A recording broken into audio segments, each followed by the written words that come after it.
What's up, Fight Fam? It's Cayden from the Boxing Bros. As you can see, I got on my track and field hoodie to honor Keith Runtime Thurman. Right now, I'm making this video to discuss a topic that I've seen in our comment section, and I read an article from CNN, basically stating that Saudi Arabia shouldn't be a host site due to their human rights violations. I found it very interesting that CNN would argue that Saudi Arabia isn't fit to host this fight due to their human rights violations. And it got me thinking, if that's an argument that's going to be made, Anthony Joshua is in the driver's seat, because there's an argument to be made against the United States of America. And so the argument can be made that the United States of America isn't fit to host the Anthony Joshua, Andy Ruiz rematch because of its human rights violation. And so let's dive into that. As recently as August 3rd, 2019, there was a mass shooting in El Paso, Texas. The shooter was a 21-year-old from Texas.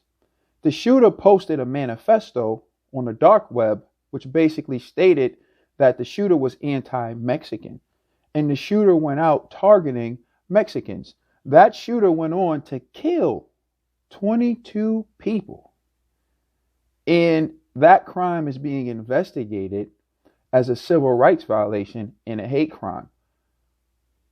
And Andy Ruiz is Mexican.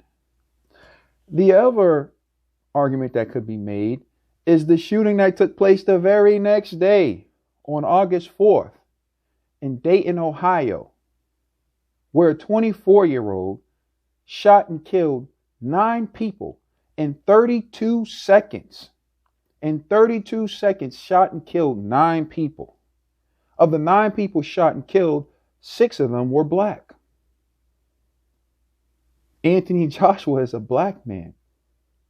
So here you have random acts of violence, one occurring in Walmart, the other occurring in Dayton, Ohio, and you want to put on a fight, the biggest fight that can be made at this time in the sport of boxing, hosted in the country where Mexicans were targeted and killed in El Paso, Texas, and black people were targeted and killed in Dayton, Ohio.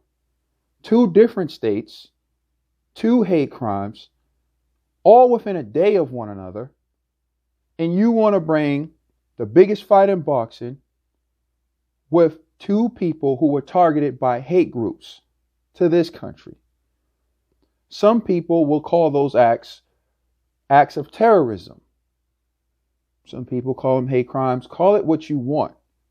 But before you go casting stones at other people, look at your own backyard.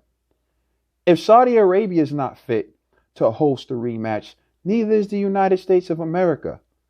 How can we assure Anthony Joshua's safety in this country if we can't ensure the safety of people in Dayton, Ohio? How can we ensure Anthony Joshua's safety if we can't ensure the safety of people shopping at Walmart? You want to talk about human rights violations? Let's talk about it then. CNN, don't ignore your backyard.